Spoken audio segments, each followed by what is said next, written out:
Bonjour et bienvenue sur le plateau de ASYS TV à l'occasion du 8e sommet de l'Africa Student and Youth Summit. Donc je suis ravi d'accueillir ici parmi nous Thione Niang, cofondeur de AKON Lighting Africa, qui est là, qui est intervenu à l'occasion de la première plénière, à l'occasion de ce sommet qui se passe ici au sein de la Cité internationale de Rabat. Bienvenue, welcome. Thank you. So it's a pleasure to receive you. We learn a lot about AKON Lighting in Africa. Thank you. It's a big honor to receive you here in Morocco, in Rabat. And I would like to know more about AKON Lighting in Africa. Well, AKON Lighting Africa is a project in response to some of the issues that we're dealing with in energy.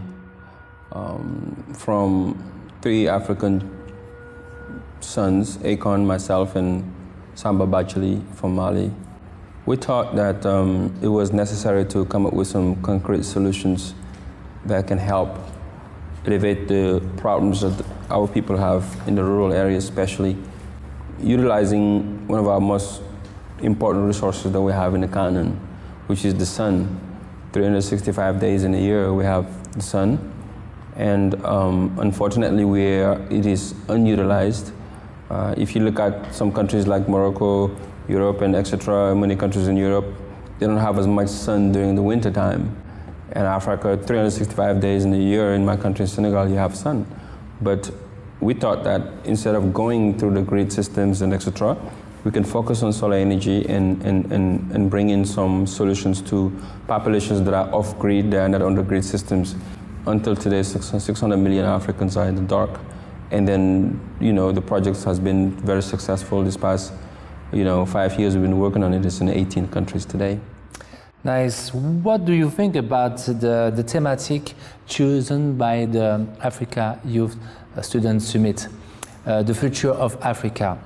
Do you think that the youth has a predisposition to change the world, actually? Well, I think it's great to create a platform for young people, and especially in Africa, to talk about the future, which is themselves, to tackle some of the issues that's waiting for them, that's waiting for answers from them, not from anywhere else.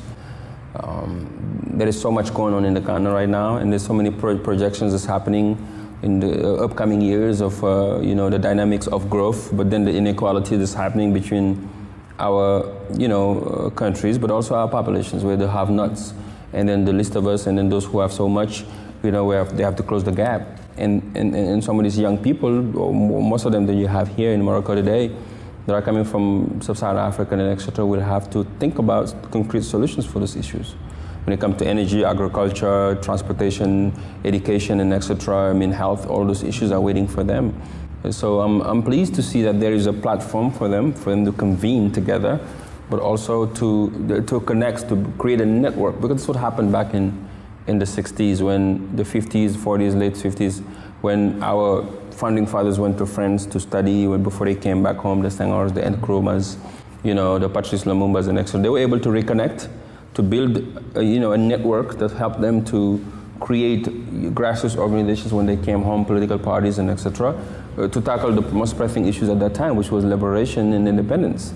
Now today, one of the most pressing issues that we face today is agriculture, energy, jobs. How we can make sure that young people have jobs, decent jobs, to create wealth for them so they don't take the ocean, the Mediterranean, trying to come to Europe and etc. And then these platforms help to convene those things and push the reflections a little further for that, to find solutions. Do you think, Thione, that actually the government are aware about the impact of the climate change also on the economy in Africa, and did they hurt the youth people in Africa? Well, there is a big disconnect between most of our governments today and what's happening with the young people, because majority of young Africans are, 80% of the population today, a little more than that, are under 30 years old. It's the majority. But if you look at the government level, 90% of African leaders today are over 50, 60 years old. So there's a disconnect. They cannot communicate to them. They cannot talk to them. They cannot project for them from their future. They don't even understand how to use emails. Most of them, you can't communicate with this young generation because they are technology generation. They are directly with their phones. They have access to everything. Before, in our homes, We used to wait. I remember growing up in Senegal back in the late 90s. We had only one national TV. To rate the news, you have to get the news at 8 p.m., right? After 8 p.m., 11 p.m., there's no TV in the country. You have to wait till the next day at 8 p.m. again. Today, the same information that the young person has in Harvard University in Boston or here in Morocco, the young person, Mamadou or Fatou, in the rural sides of Senegal or Mauritania has the same access in the same minute. D'accord? So those young people now, you know, you have governments who are leading them, but who don't have no connection whatsoever with them. They don't even understand what their wishes are for. You see some young people who want, some ministers of youth who are over 60 years old, but they want to plan for the future for this young generation. It doesn't work. The good thing is when you have young people involved in the government, you have energy, you have creation, you have, you know, innovation. They will try. They have the energy. They can move forward furthermore, and they can reflect for the future. But and then you have to put them on the center of what's going to happen for the future for them. Only them can plan the future for themselves. You cannot plan it for them. What government should do is create the environment, the platform for them to be able to exercise to freely, you know, like the Americans are doing with Silicon Valley. You know, you're creating an opportunity for young people to create and finding solutions for the pressing issues of the country. But if you don't do it, there is a disconnect for that. My last question, Thione Niang, what is your recommendation to bring the light to those different generations and also the political and the government to the youth? What do you mean bring the light? Bring the light, I mean to, you're talking about digital transformation, about bring technology and everything. What is the things that help the youth people? Well, it's education, it's preparation. You know, that's what I'm talking about always. It's sharing of knowledge. That's why I write. That's why I write. This is a book that I wrote. My latest book is called... This is the book, Demain tu gouvernes le monde. Exactly, and I'm talking directly to young people. Yeah, it's talking to young... They will. Everybody, when they hear about... Les gens, ils pensent que c'est ambitieux, mais c'est ça la vérité. Les jeunes, ils vont diriger le monde. They will lead the world. Now, le problème est que, est-ce qu'ils sont prêts ou pas? C'est ça la question.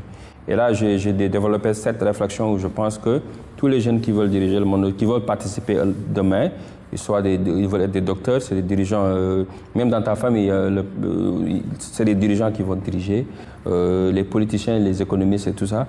Everyone is going to be somewhat a leader.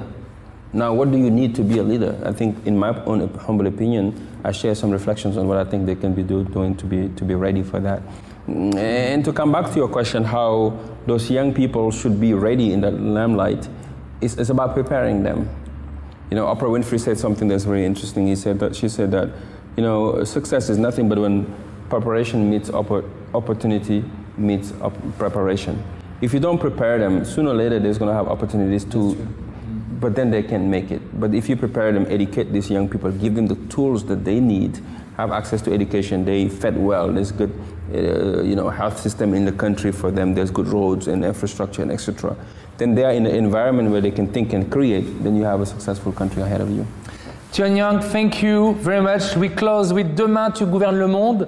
Donc c'était Thione Niang, cofondateur de AKON Lighting in Africa, ici présent à la 8e édition du sommet Africa Student and Youth Summit.